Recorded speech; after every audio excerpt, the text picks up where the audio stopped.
మరియు కాంగ్రెస్ పార్టీ మధ్యలో ఉన్న అక్రమ సంబంధాల గురించి రెండు పార్టీల మధ్యలో ఏ విధంగా అయితే సఖ్యతతో రెండు పార్టీలు కూడా నాయకత్వం ఏ విధంగా అయితే అనుకూలంగా అనుకోని తెలంగాణ రాష్ట్రంలో పనిచేస్తుందో చాలాసార్లు నేను మాట్లాడడం జరిగింది.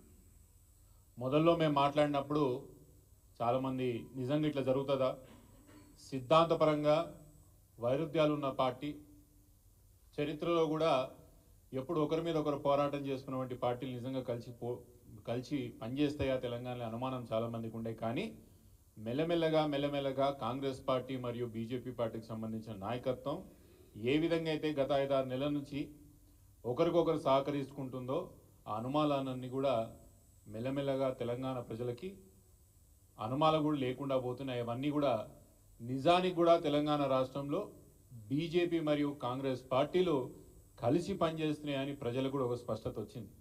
అయినా కూడా అక్కడక్కడ ఇంకొంతమందికి అనుమానాలు ఉన్నాయి.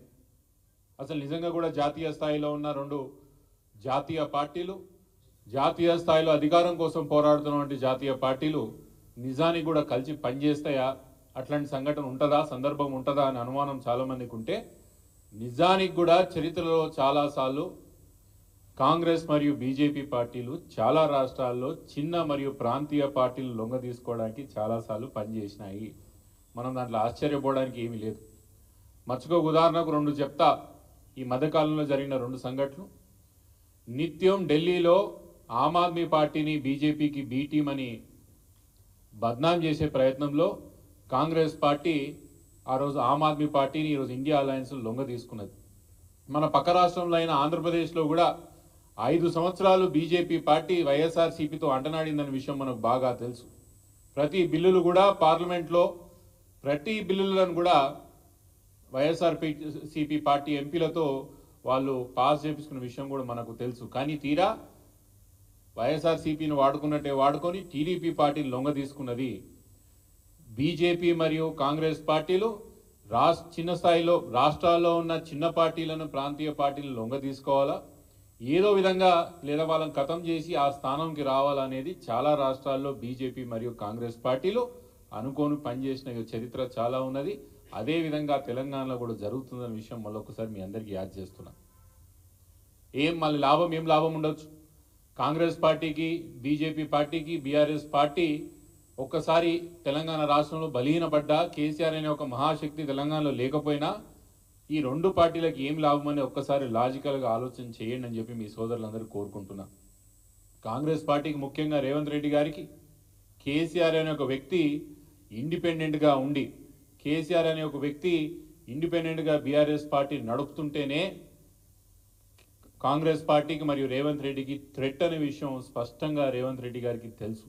కాబట్టి నిత్యం రేవంత్ రెడ్డి గారు బీఆర్ఎస్ పార్టీని, కేసీఆర్ గారిని బీజేపీ పార్టీకి బీ టీమ్గా మారినారని ఒక దుష్ప్రచారం చేసే ఒక ప్రయత్నం చేస్తుంటారు. రేవంత్ రెడ్డి గారికి ఒక కోరిక, బీజేపీతో బీఆర్ఎస్ పార్టీయే కానీ కేసీఆర్ గారే కానీ వాళ్ళ యొక్క పార్టీలో లేకపోతే వాళ్ళ అలయన్స్లో మేము భాగస్వాములు కావాలనే ఒక కోరిక కేసీఆర్ మన రేవంత్ రెడ్డి గారికి ఉంటే, బీజేపీ పార్టీ కూడా చాలా స్పష్టంగా తెలుసు. బీఆర్ఎస్ పార్టీ ఉన్నన్ని రోజులు తెలంగాణలో, కేసీఆర్ గారు ఉన్నన్ని రోజులు తెలంగాణలో అధికారం బీఆర్ఎస్ బీజేపీ పార్టీ రాలేదనే విషయం చాలా స్పష్టంగా బీజేపీ వాళ్ళకు తెలుసు. కాబట్టి రెండు జాతీయ పార్టీలకు కూడా ఈరోజు బీఆర్ఎస్ పార్టీ, కేసీఆర్ గారే టార్గెట్ అయినారనే విషయం చాలా స్పష్టంగా మీ ద్వారా ప్రజలకు తెలియజేసే ప్రయత్నం చేస్తున్నా. ఈ విషయాలన్నీ కూడా ప్రజలకి చాలా స్పష్టంగా తెలుసు.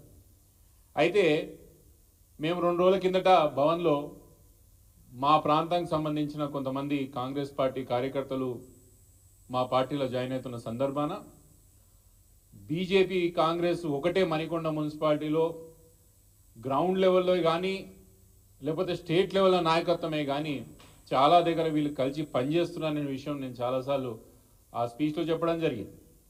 దాని విషయంలో బండి సంజయ్ గారు మొన్న ప్రెస్లో ఎక్కడో మాట్లాడడం నేను చూసిన. మాట్లాడుతూ బండి సంజయ్ గారు ఏం చెప్పారు, నాకు రేవంత్ రెడ్డి గారికి ఉన్న సంబంధాలు ఇట్లా మీరు నిరూపిస్తే నేను రాజకీయ సన్యాసం తీసుకుంటా. 1. 2, బీఆర్ఎస్ పార్టీ ఒక విధ్వంసకరమైన పార్టీ, ఆ పార్టీని తెలంగాణ రాష్ట్రంలో బ్యాన్ చేయాలని చెప్పారు. 3, లగచర్ల జరిగిన ఘటన, కొడంగల్లో జరిగిన ఘటనకి బీఆర్ఎస్ పార్టీయే కారణం అన్నట్టు దానికి సంబంధించి నరేందర్ రెడ్డి గారిని జైలు వేయడం సరిపోలేదంట, కేటీఆర్ గారిని కూడా జైలు వేయాలని చెప్పి బండి సంజయ్ గారు చెప్పుకుంటూ వచ్చిండ్రు. ఈ ప్రెస్ మీట్ పెట్టడం కూడా ముఖ్య కారణం బండి సంజయ్ గారికి మీ ద్వారా కొన్ని విషయాలు అడగడం చెప్పడానికే. బండి సంజయ్ గారు, మీరు రాజకీయాలకి వెళ్ళి పక్కలు జరగాలనో శాశ్వతంగా రాజకీయాలు మానుకోవాలనో మాకేమీ లేదు, ఎందుకంటే అది కాని పని అని మాకు కూడా తెలుసు. మీరు సామాన్య కుటుంబం నుంచి ఈ స్థాయికి వచ్చినారు. భారతదేశం యొక్క సహాయ మంత్రి, హోం సహాయ మంత్రిగా మీరు పనిచేస్తున్నారు. మీరు 10 కాలాల పాటు తెలంగాణ ప్రాంతానికి, భారతదేశానికి సేవ చేయాలనే కోరుకుంటున్నాం. మీరు రాజకీయాలు ఏం మానుకోవాల్సిన అవసరం లేదు. కానీ నేను 3 సందర్భాలు చెప్తా. ఈ 3 సందర్భాల్లో మీరు రేవంత్ రెడ్డి గారు, బీజేపీ, కాంగ్రెస్ పార్టీ ఎందుకు కలిసి పనిచేయాల్సి వచ్చింది, ఆ సందర్భాలు కారణాలు ఏంది, లేకపోతే దానికి ఒక రీజనింగ్ అన్న మాకు ఇస్తే నేను మరో రోజు మరొకసారి ప్రెస్ మీట్ పెట్టి ఇదే తెలంగాణ భవన్ నుంచి నేను స్పష్టంగా చెప్తా, బీజేపీ మరియు కాంగ్రెస్ పార్టీకి తెలంగాణలో ఎటువంటి అలయన్స్ లేదని. చాలా సంఘటనలు ఉన్నాయి, బయట చాలా విషయాలు మాట్లాడుకుంటుంటారు, అవేమి నేను మాట్లాడాను. ఉదాహరణకు కరీంనగర్లో మీరు ఎంపీ గెలవడానికి ముఖ్య కారణం రేవంత్ రెడ్డి గారే అని చెప్పి బయట ప్రచారం ఉంది. నేను దాని గురించి కూడా మాట్లాడతలేను. మీ 8 మంది ఎంపీలు గెలవడానికి ముఖ్య కారణం కూడా రేవంత్ రెడ్డి గారే అని చెప్పి చాలా పెద్ద రాజకీయ ప్రచారం ఉంది. నేను దాని గురించి కూడా మాట్లాడతలేను. దామగూడెం